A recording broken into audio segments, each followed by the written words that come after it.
まだハーブスイッチありにうさだ。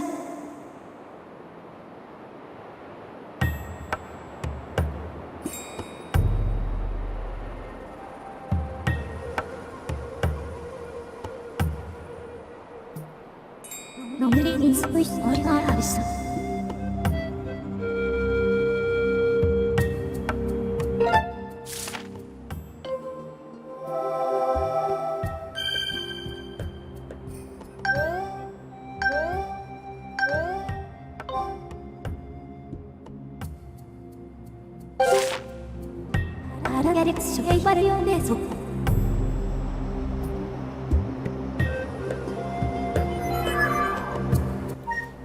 So here we are at the Lanayru Mine, or just outside the Lanayru Mine, and this basically serves as an entrance point to reach the Lanayru Desert. And this, as the name suggests, would be the desert region of Skyward Sword. And yeah, I think pretty much every single Zelda game to date has had a desert region of sorts. I cannot think of a single one that didn't. Although I suppose, like, Majora's Mask didn't really have a desert, although it did have a coast, which is sort of the opposite of a desert, but it did have sand. But even dating back to, like, the original Legend of Zelda and Adventure of Link, I think there's been a desert area in pretty much every Zelda game. Anyway, behind the little structure that we just arrived at, there is a goddess cube that I used a Skyward Strike to get rid of.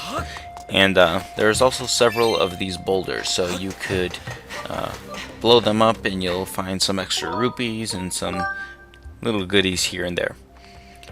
Afterwards, be sure to save at the bird statue, just to make this one of the points of entrance from the sky, and then head on into the mine area here.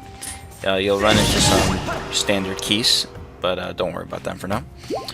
Over here you will find a mine cart of sorts. It's clear that this area has seen better days and this mine cart is not really operational, but we can push it and we can cause it to fall down to the floor below, and then we can jump down and continually push it to the other edge against the other wall. Over here we have some new enemies known as Yellow Choo-Choo. We've previously seen green Choo-Choo, which are the standard ones, and then red Choo-Choo, which are like the fiery lava ones. The yellow Choo-Choo, they're pretty much just like they have been in several Zelda games, in that they are the like electrified Choo-Choo. I believe they first appeared in their electric form, at least, in I want to say the Wind Waker. They were also in their electric phases basically in Phantom Hourglass and in Spirit Tracks.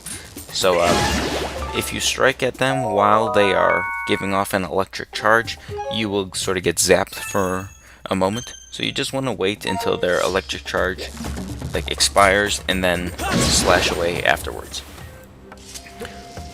Be sure to fill up on bombs here. You're going to be using so many bombs in the Lanayru Desert region.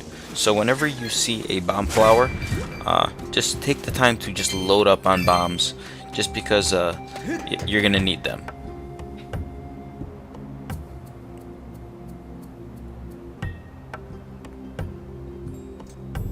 So that little icon that we saw earlier is known as a time shift stone.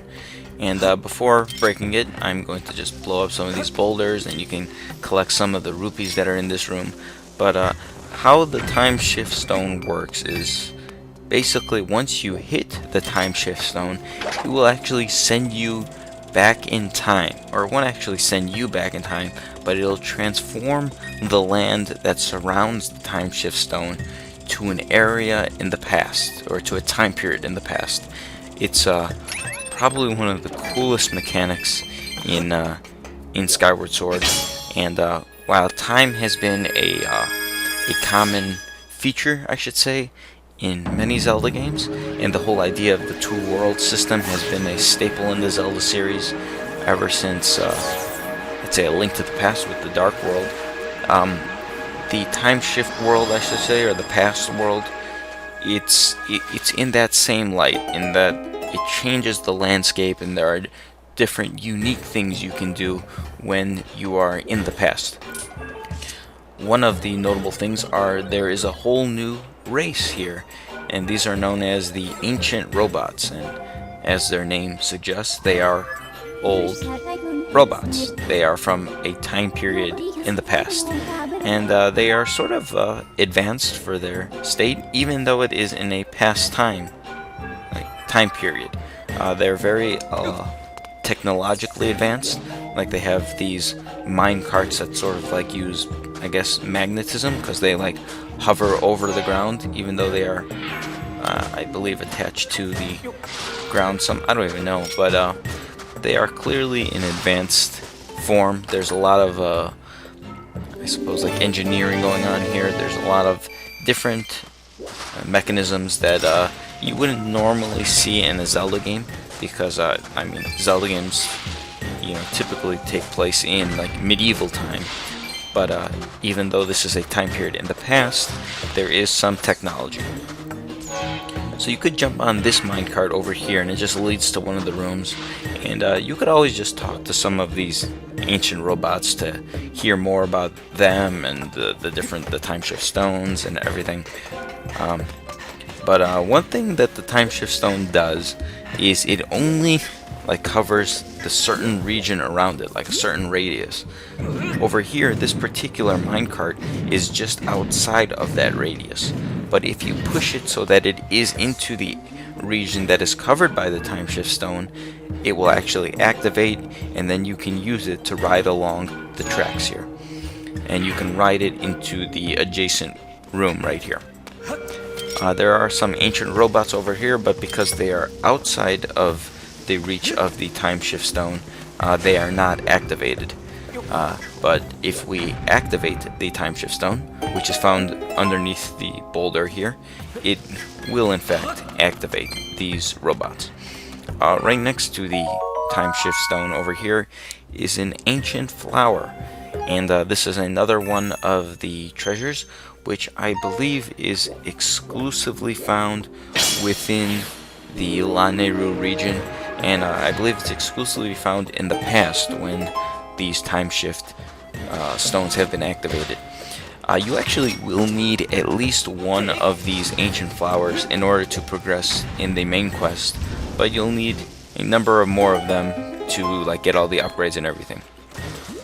So there is a platform that was against the wall, but if you toss a bomb into it, it'll come falling to the floor. And these like small bomb-like structures are found all throughout the Lanayru region, found here in the Lanayru Mine, in the Lanayru Desert, and even the upcoming dungeon, which we already heard one of the ancient robots mention, the Lanayru Mining Facility. This area also has this quicksand, which they refer to as sink sand, and it's basically just quicksand. I'm not sure why they call it sink sand, but as quicksand, as by definition, it will cause you to sink if you step into it. So you have to use your stamina basically to dash across, and you want to plan your dashes across the sink sand before you actually run across, because you don't want to run out of, if you run out of stamina, you'll sink beneath the sand and you'll have to basically start over from the last platform you were at. In this area there are some bugs underneath the pots here, so you want to cautiously walk over, and you can capture the Lanayru ant. This is another one of the bugs that we can use to upgrade our potions over at the potion shop. It's kind of random, as at one point I found ants underneath multiple pots, but this particular time I only found them underneath one. But they're found throughout the Lanayru region, and just based on their name, I don't think they are found anywhere else. I don't think they're in any of the other regions. But they're not too rare. They're found actually fairly common. They're not one of the rare ones at all. But it's a good idea to pick them up whenever you find them. Continue along the pathway here, and there's a series of platforms within the sink sand, and some of the platforms are like just far enough away from each other where you will need to use your like almost your full stamina meter in order to get across. Over here there is a similar enemy, but a new variation of it in the form of these Spume. We saw the magma Spume earlier in the fire region, in the Elden volcano. In particular, they were in the Earth Temple. But now we have the Electro Spoon, which they are basically the electric versions of the Spume. And they basically work exactly like the magma Spume, except instead of spitting out magma at you, they will spit a little like electric bolt of lightning of sorts. Since we do have bombs now, we can defeat these guys pretty easily by, well, tossing or rolling a bomb at them. There's a bunch of them in this area, well, 3 of them at least, and you know, if you're low on bombs, then there's really no other way to defeat them, but luckily enough, they're very easy to avoid. In general, it's a good idea to avoid them whenever you can, just because it's sort of a waste of rupees. In this area, there's a bunch of boulders, and particularly there's one along the rail, and while this doesn't affect us right now, we are eventually going to need to blow up this boulder. So just go ahead and do so right now. And if you turn just to the left, there's a bomb flower here, and I'm pretty much just gonna pick up bomb flowers just to restore my bombs, and it's a good idea to do so. But what you need to do is initially roll one across the sand to blow up the boulder that's in the way, and then roll one all the way across the sink sand, and it will blow up one of the nearby boulders, and it will reveal a time shift stone. And now eventually what you need to do is roll an additional bomb flower over, and roll it far enough along so that it hits the time shift stone. You have to do it quickly, otherwise the bomb will explode before it even gets there, and you have to be precise with your bowl pretty much. And activating it will allow you to run across the sink sand area here. There is a Quadrobaba here, but it's hanging upside down, and there's a few ways we can go about defeating it. Number one, you can just use the beetle to cut off its stem, and this is probably the most efficient way to defeat it. Alternatively, you can actually just use your sword slash just as you did before, but that takes time. It takes 3 sword slashes to defeat the particular Quadrobaba. So you can use that if you'd like. If not, just use the beetle. That's probably the easiest method. Alternatively, now that we have bombs, you can actually just toss a bomb at the Quadrobaba, or you can use it for Decubabas as well, and they'll just gobble it up. And then once the bomb explodes, it will defeat the Quadrobaba. Jump on over and open the treasure chest here to get, well, I got a goddess plume, and I believe this is one of the rare treasure chests where you'll get one of a couple various rare treasure chests. Like all the different types of treasure, they're basically in various tiers of sorts, where there's common, rare, and very rare treasure. Anyway, now that this area has been brought to life using the time shift stone, you can, well, number one, you can head on over back to the bomb flower and fill up your bombs if you'd like. And once again, as I mentioned earlier, make sure that the boulder that is in the middle of these tracks is gone, because we are gonna be riding along these tracks.